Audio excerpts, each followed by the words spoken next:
আসসালামু আলাইকুম ওয়া রাহমাতুল্লাহি ওয়া বারাকাতুহ। Hello, brothers and sisters. I am Qari Muhammad Sheikh Fariduddin। 21 নম্বর হাদিস শরীফ।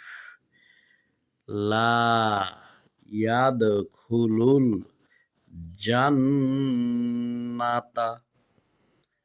কতির, অর্থ আত্মীয়তা ছিন্নকারী বেহেশতে প্রবেশ করিবে না।